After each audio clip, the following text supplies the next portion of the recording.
서울 외곽의 작은 마을, 그곳에는 오래된 한옥이 자리 잡고 있었다. 이 한옥은 몇십 년 전부터 사람들의 입에 오르내리기 시작했다. 이유는 출처를 알 수 없는 기이한 사건들이 자주 발생했기 때문이다.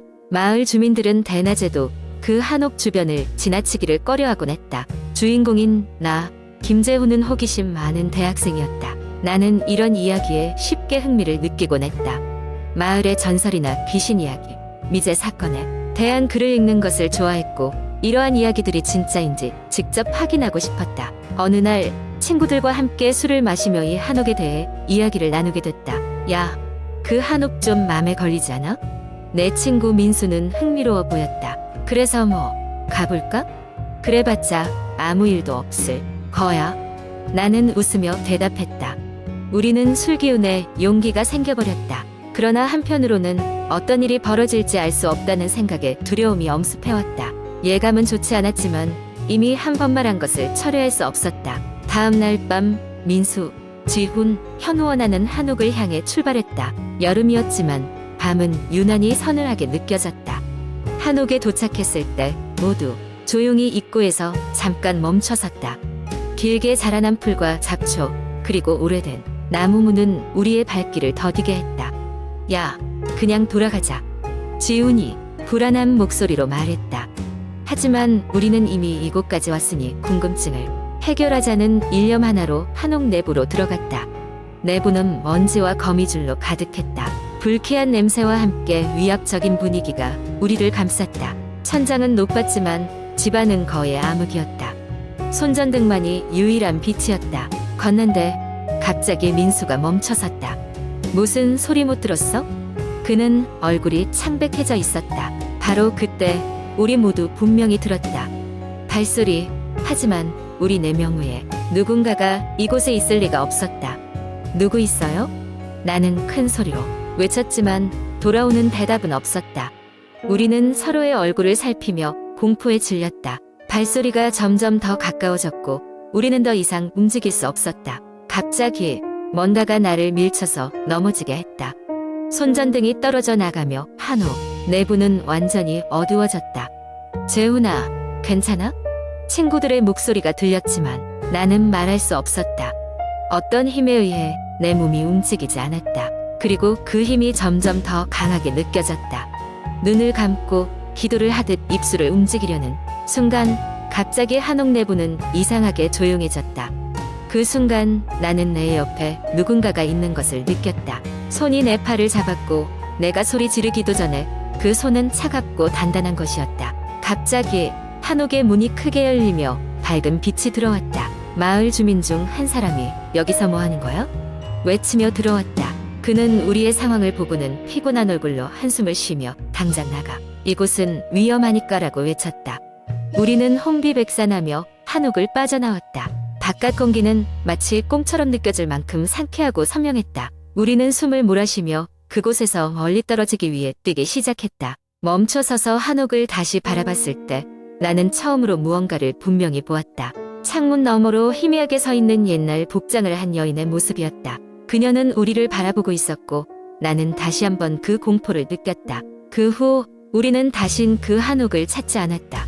마을 주민들은 우리에게 그곳에 이야기를 더 해주었다.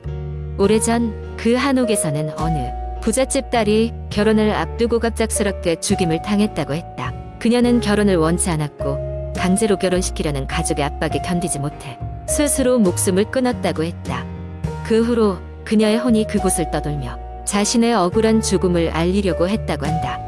그 사건 이후로 나는 그 여름밤의 기억을 잊지 못했다. 그리고 아직도 가끔씩 그 한옥을 떠올리면 한기를 느끼곤 했다. 호기심 많은 청춘이었지만 그 이후로 나는 조금 더 조심스러워졌고 어둠 속에서 들리는 발소리에 민감하게 반응하게 됐다. 그 한옥은 아직도 그대로 존재하지만 이제는 아무도 그곳에 가까이 가지 않는다. 마을은 시간이 지나면서 변해갔지만 그 한옥의 이야기는 여전히 전설로 남아 새로운 세대에게도 공포와 신비를 전해줄 것이다. 그곳에서 아직도 그녀가 기다리고 있는지 궁금하지만 더 이상 확인할 엄두는 나지 않았다. 그날 밤의 경험이 나를 영원히 바뀌게 했기 때문이다. 공포는 우리가 이해할 수 없는 것들로부터 비롯된다. 그리고 그 이해할 수 없는 것들은 종종 현실보다 더 강력하게 우리를 사로잡는다. 나는 이제 더 이상 그런 호기심에 물들어 위험한 길을 걷지 않는다. 그러나 그날의 기억은 우리의 청춘의 한 페이지로 남아 가끔씩 우리를 찾아온다. 두 번째 이야기. 내 이름은 현석. 나는 서울 외곽의 한 작은 수수께끼 같은 마을에서 자랐다. 어릴 적 우리 마을은 누구나 아는 유명한 공포 이야기를 가지고 있었는데, 그것은 한 늙은 여인이 저주를 걸어 1000년 동안 주민들을 괴롭힌다는 것이다. 나는 이런 이야기에 관심이 많은 아이였다. 우리 가족은 작은 머리카락에 주렁주렁 달린 주택에서 살고 있었다. 집은 크지 않았지만 부모님과 나, 그리고 셋째로 입양된 언니 유진이 살기에 충분히 넉넉했다. 유진은 내가 10살 때 우리 가족에 처음 왔다. 그녀는 성격이 매우 조용하고 밤만 되면 혼자 창문을 바라보며 고요히 앉아 있는 것이 습관이었다. 언니가 처음 집에 오자마자 우리 집에서 이상한 일이 발생하기 시작했다. 밤마다 집에서 이상한 소리가 들리곤 했는데, 처음에는 바람 소리나 쥐가 지나는 소리쯤으로 생각했다. 그러나 시간이 지나면서 점점 더 기괴한 상황들이 생겨나기 시작한 것이다. 첫 번째로 기억에 남는 일은 어느 여름밤이었다. 나는 더워서 창문을 열고 자고 있었는데 갑자기 누군가 창문 밖에서 나를 바라보고 있다는 느낌이 들었다. 간신히 잠에서 깨 눈을 떴을 때 나는 창문 밖에서 희미하게 보이는 한 여자의 얼굴을 봤다. 그녀의 얼굴은 우리 집 유진 언니와 너무도 비슷했다. 나는 놀라서 비명을 지르려 했지만 목소리가 나오질 않았다. 그 순간 언니가 갑자기 내 방으로 들어와 창문을 활짝 열며 바깥을 내다보고는 무슨 일 있어? 라고 물었다. 하지만 그녀의 얼굴은 무표정하였고 눈빛은 차가웠다. 나는 그저 고개를 저으며 아무 일도 아니야 라고 답했다. 그 이후로도 이상한 일들은 계속되었다. 주택 내에서는 항상 매캐한 냄새가 풍겼고, 밤만 되면 집안의 전등이 깜박거리며 유령이 지나가는 듯한 차가운 기운이 느껴졌다. 나는 이 모든 것이 유진 언니와 관련이 있을 것이라고 생각했지만 부모님은 이런 걱정을 단순히 나의 상상 속의 일이라고 치부해버렸다. 한 번은 밤에 화장실에 가려고 일어났을 때 거실에서 이상한 소리를 들었다. 나는 방 밑으로 발소리를 죽이고 조용히 거실로 다가갔다. 거기서 나는 유진 언니가 무언가를 지켜보고 있는 모습을 보았다. 그녀는 거실 중앙에 놓인 낡고 깊은 상자를 열고 그 안에서 뭔가를 꺼내고 있었다. 나는 너무 무서워서 숨을 참으며 눈을 부릅뜨고 있었다. 그녀의 손에는 표적이 잘 보이지 않는 오래된 일기장이 쥐어져 있었다. 그때 언니가 나를 발견하고는 마치 아무 일도 없었다는 듯이 웃으며 현서가 아직 안 잤니? 라는 묘한 미소를 지었다. 시간이 지나면서 나는 점점 언니에 대한 두려움과 의심이 커졌고, 결국 어느 날 낮에 부모님에게 저지른 죄인처럼 모든 상황을 털어놓았다. 처음에는 부모님께서 믿지 않다가 내가 끈질기게 증거를 제시하자마자 상황이 급변하기 시작했다. 그날 밤 부모님은 유진 언니에게 집안의 모든 상자를 열어보라고 요구했다. 언니는 당황했지만 결국 저항하지 못하고 하나하나 상자를 열었다. 그 중에서도 특히 거실에 있던 낡은 상자를 열었는데 그 안에는 유진의 친부모와 관련된 충격적인 비밀이 담긴 일기장이 있었다. 일기장 속 내용은 믿기 어려울 정도로 끔찍했다. 유진이 입양되기 전 그녀의 친부모는 마을 주민들이 저주받은 여인이라고 두려워한 인물이었고, 유진이 태어나자마자 모종의 의식과 함께 저주가 유진에게 옮겨졌다는 것이었다. 그 일로 인해 유진의 부모는 자살하고 유진은 여러 고아원에서 유랑 생활을 하며 괴롭힘을 당하다가 우리 가족에게 입양된 것이었다. 이 충격적인 사실을 알게 된 이후 우리는 신속하게 전문가를 찾아가 도움을 청해야 했다. 여러 진료와 상담 결과 우리는 한 퇴마사를 만나게 되었다. 그 퇴마사는 유진의 저주를 풀기 위해서는 그녀를 다시 저주가 시작된 곳으로 보내고 그곳에서 강력한 의식을 치러야 한다고 했다. 그 과정은 매우 위험하고 어려웠지만 다른 선택지가 없었다. 그렇게 우리는 마침내 저주가 시작된 장소로 가서 의식을 치렀다. 의식을 진행하는 동안 끔찍한 일들이 연달아 발생했지만 결국 퇴마사의 도움으로 저주는 풀렸다. 이후 유진은 완전히 다른 사람이 되었다. 그녀는 더 이상 밤에 혼자 창문을 바라보지도 않고 집안에서 무서운 일들도 일어나지 않았다. 우리 가족은 드디어 평화를 되찾았다. 하지만 그 뒤로도 나는 가끔씩 밤마다 창문 밖에서 느껴지는 차가운 시선을 느끼곤 했다. 저주는 정말 풀린 것일까? 아니면 단지 잠시 멈춘 것일까? 이 모든 공포스러운 경험은 끝이 아니라 시작일지도 모른다. 세 번째 이야기. 어느 여름날, 최근 친구와 의약속 때문에 밤늦게까지 술을 마시고 있던 김준호는 새벽 1시쯤 택시를 타고 집으로 향했다. 술에 조금 취해 눈꺼풀이 무거웠지만 오늘따라 기분이 이상하게 껄끄러웠다. 매일 다니던 익숙한 길인데도 뭔가 불안함이 가슴을 찔렀다. 택시에서 내려 집 앞에 도착하자 조용한 동네의 평소와 다른 정적이 감돌았다. 잠잠한 길거리, 머리 위로 휘영청 빛나는 달빛이 모든 것을 하얗게 물들이고 있었다. 김준호는 괜한 걱정이겠지라는 생각으로 집 대문을 열고 들어갔다. 집은 고즈넉한 분위기였지만 왠지 모르게 소름이 쫙 끼치며 와라 끓어오르는 긴장감이 느껴졌다. 마치 누군가가 자신을 지켜보고 있는 것 같은 기분이 들었다. 술 기운에 취해 있었지만 그 불쾌한 느낌은 뚜렷하고 강렬했다. 먼저 샤워를 하고 나서 침대에 눕자 약간의 피로가 밀려왔다. 그런데 자꾸만 방 한 구석이 신경에 거슬렸다. 방금까지는 보이지 않았던 어두운 그림자가 서서히 다가오는 느낌이었다. 마음을 가라앉으려고 몇 번이나 눈을 감았다 뜨기를 반복했지만 그 그림자는 지워지지 않았다. 급기야 김준호는 정신을 차리고 방 안을 둘러봤다.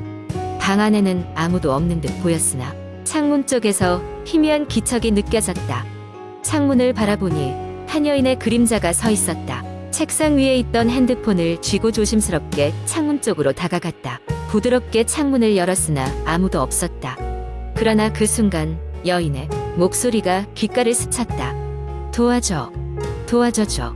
김준호는 뒤돌아볼 수 없었다. 소름이 돋고 오싹한 기분에 그의 손과 발이 얼어붙은 듯 움직이지 않았다. 결국 정신을 차리고 뒤돌았을 때 방 한 구석에 서 있는 여인과 눈이 마주쳤다. 창백한 얼굴, 푸석푸석한 머리카락, 그리고 허무맹랑한 눈동자가 그를 바라보았다. 그녀는 다시 한번 속삭였다. 도와줘. 김준호는 그 자리에서 얼어붙은 채 여인을 말없이 바라볼 수밖에 없었다. 갑자기 그녀는 문 밖으로 사라졌고 도망쳐 나가고 싶은 생각에 밖으로 뛰쳐나왔다. 집 밖에 나와 마당에서 숨을 고르던 그는 다시금 이상한 기운을 느꼈다.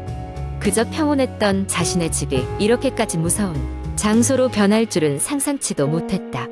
그날 밤 김준호는 결국 집에 들어가지 않고 길가에 있는 24시간 편의점으로 걸어갔다. 편의점 안의 밝은 불빛이 그를 안심시켰다. 편의점의 진열대 사이를 무작정 서성이던 김준호는 주인에게 이상한 소리로 귀찮게 굴지 않으려 마음먹고 가만히 있었으나 주인은 그가 불안해 보이는 것을 눈치챘다. 괜찮으세요? 술 너무 많이 드신 것 아니세요? 편의점 주인이 걱정스러운 얼굴로 물었다. 아, 네. 괜찮아요. 그냥 좀 머리 식히려고요. 김준호는 억지로 미소를 지으며 대답했다. 그리고 뜬 눈으로 밤을 지새웠다. 다음 날 아침 겨우 해가 뜰 무렵 김준호는 다시 집으로 향했다. 그 사이 시간은 마치 멈춰 있었던 것처럼 모든 것이 그대로였다. 그러나 그의 마음속에는 여전히 그날 밤의 기억이 생생했다. 그런데 이상한 일이 점점 더 빈번하게 일어났다. 집으로 돌아올 때마다 여인의 그림자가 보이기 일쑤였고 귀가하는 그 순간마다 불안한 기운이 그의 주변을 감돌았다. 결국 그는 전문가의 도움을 받기로 결심했다. 일본에서 유명한 귀신 전문 연구가를 찾아 상담한 결과 그의 집에는 오래전부터 저주받은 영혼이 머물러 왔다는 충격적인 사실을 알게 되었다. 그 영혼은 과거 이 집에 살던 젊은 여인으로 미처 억울한 죽음을 맞이하고 그 한이 풀리지 않아 유령으로 남겨져 있었다. 김준호는 연구가의 지시에 따라 그녀의 한을 풀어주기 위해 여러 의식을 치르기 시작했다.